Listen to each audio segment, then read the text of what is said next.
Even though Christmas is over, there's still a ton of reasons to give gifts, and I have the perfect one for that person that's always on the go, like a jet setter, or it could even be a grocery bag or a shopping tote. All right, we're on the go, but I know you guys are gonna love this one. It's made out of denim, and it uses thrifted belts as the straps. All right, before we start, I am trying my best to make it to 100,000 subscribers before the end of the year. So if you haven't subscribed, definitely subscribe, and definitely share this video to let everybody know the amazing stuff that's happening on this channel. All right, let's get started.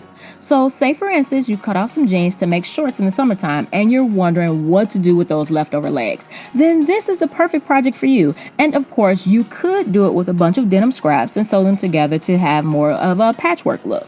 And I'm going to show you how to do this freestyle without a pattern, renegade style, including all my mistakes so you can learn from them.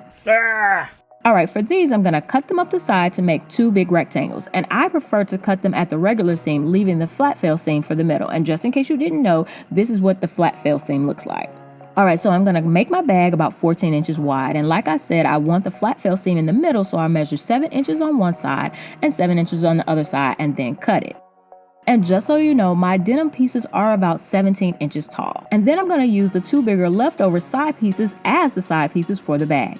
So I'll just square those up and make them as wide as I can, which is about 4.5 inches. And it should be shorter than your other pieces by about half its width.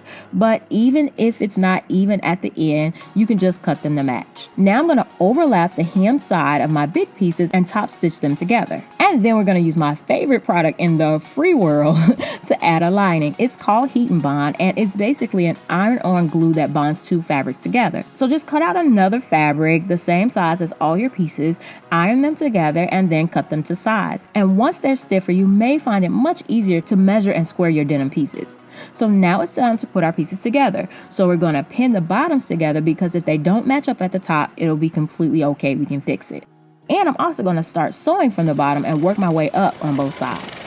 Alright, so it is learn as we go time. Tip number 1 is to make sure you round the bottom edges of the side pieces before you start sewing. I think I had to take it apart at least once before rounding the edges and then sewing it back together. Then you can turn it over and sew up the other side. And just like I suspected, the top edges don't match, but that's okay. I'll just cut them to match. Alright, so now I'm going to cut some 2-inch strips from a contrasting denim, and I just cut as many as I could from the scrap that I had, and it turned out that it was actually long enough.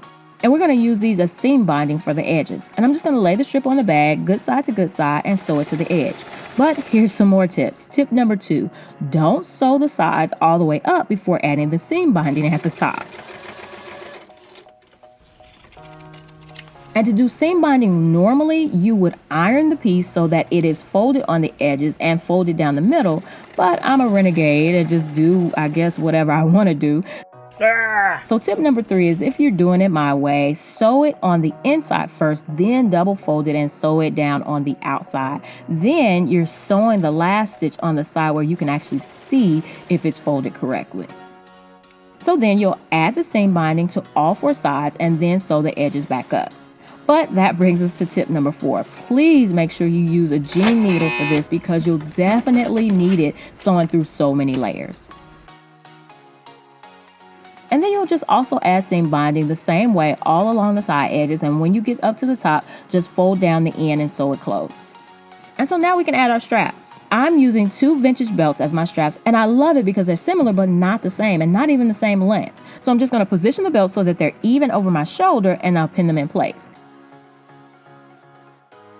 Then I'll sew them down, and I'm going to make sure I go forward and backward on that first seam to make sure that they stay nice and secure. Then I'll go in a square and then at an angle once I get back up to the beginning of my square.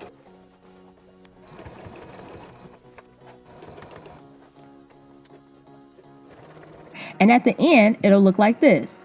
And that's that. I'm currently really enjoying this bag, and it's holding up very nice with all my junk inside.